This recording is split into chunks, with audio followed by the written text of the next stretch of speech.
Yakut ex-Menteri Agama korupsi kuota haji, 8.400 calon jemaah antre 14 tahun gagal berangkat.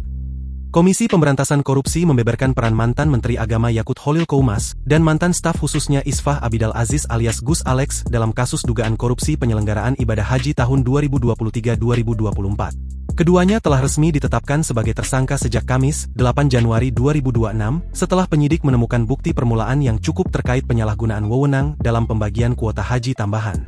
Juru bicara KPK, Budi Prasetyo, mengungkap bahwa Gus Alex memiliki peran yang sangat aktif dan vital melampaui tugas administratif semata.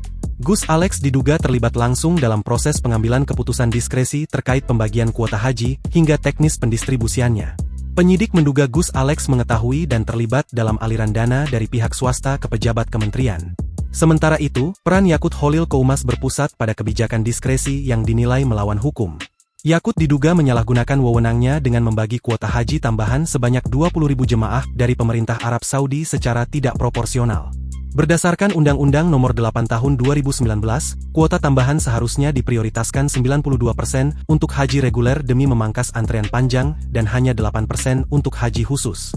Namun di bawah kepemimpinan Yakut, kuota tersebut dibagi rata 50-50, yakni 10.000 untuk haji reguler dan 10.000 untuk haji khusus. Kebijakan ini mengakibatkan sekitar 8.400 jemaah haji reguler yang seharusnya bisa berangkat menjadi tersingkir. Kebijakan diskresi inilah yang menjadi pintu masuk bagi dugaan praktik jual beli kuota yang menguntungkan korporasi tertentu. Akibat perbuatan tersebut, negara ditaksir mengalami kerugian lebih dari 1 triliun.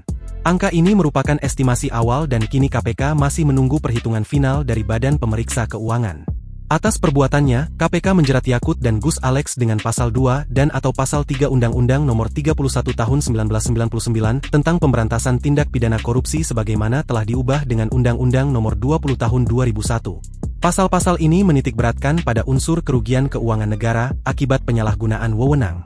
Sebelumnya, melansir Kompas.com, KPK mengatakan sebanyak 8.400 calon jemaah haji yang sudah mengantre selama 14 tahun gagal berangkat. Ada 8.400 orang jemaah haji yang sudah mengantre lebih dari 14 tahun yang seharusnya berangkat di tahun 2024 menjadi tidak berangkat akibat praktik tindak pidana korupsi ini, kata Pelaksana Tugas Deputi Penindakan dan Eksekusi KPK, Asep Guntur Rahayu, di Gedung Merah Putih Jakarta, Senin, 25 Agustus 2025. Asep mengatakan hal ini menjadi ironi dan tidak boleh terulang kembali. Download Tribun X sekarang. Menghadirkan lokal menjadi Indonesia.